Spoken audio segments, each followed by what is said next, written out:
with me.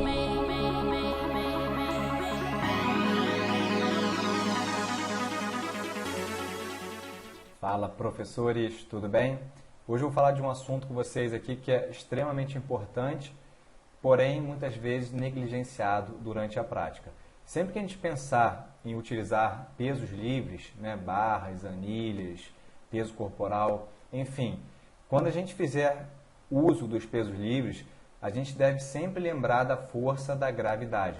A força da gravidade ela sempre terá o mesmo vetor, que é um vetor vertical.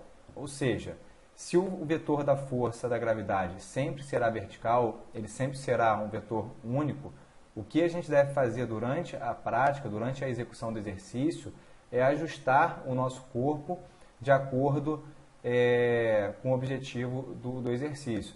Então, por exemplo, uma mudança às vezes de posicionamento do corpo, se você posiciona o seu corpo de forma errada, você às vezes pode modificar a ação muscular do que você estava pretendendo. Então, por exemplo, nesse exemplo aqui da remada curvada com a barra, né, muitas vezes a pessoa, ao invés de ficar o mais paralelo possível ao solo, que aí você teria uma maior ação da força da gravidade, muitas vezes a pessoa ela acaba ficando um pouco mais ereta. Ela até faz a flexão do tronco, ela fica um pouco mais inclinada, mas ela não fica totalmente paralela ao solo.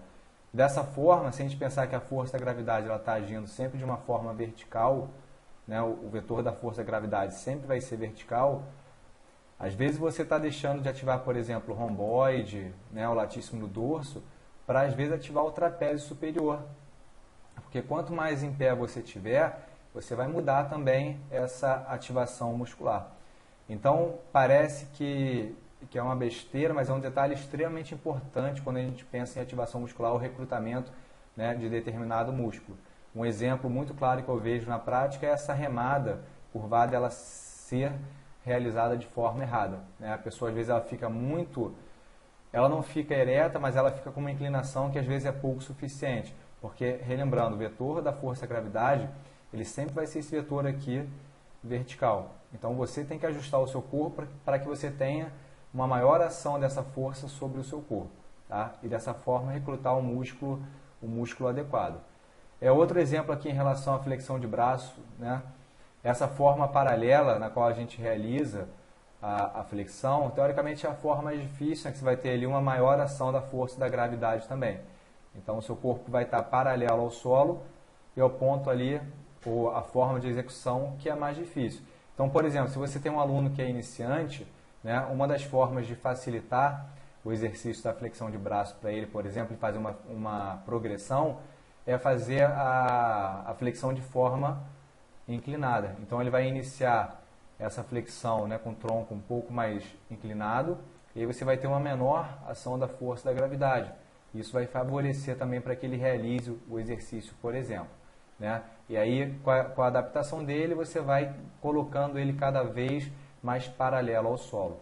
Então, uma dica, por exemplo, para quem não consegue realizar a flexão de braço, né, nessa posição, é começar mais inclinado e ao longo do tempo você modificando essa posição e colocando o corpo de uma forma mais paralela. Dessa forma você vai progredindo e aumentando a dificuldade desse exercício, tá?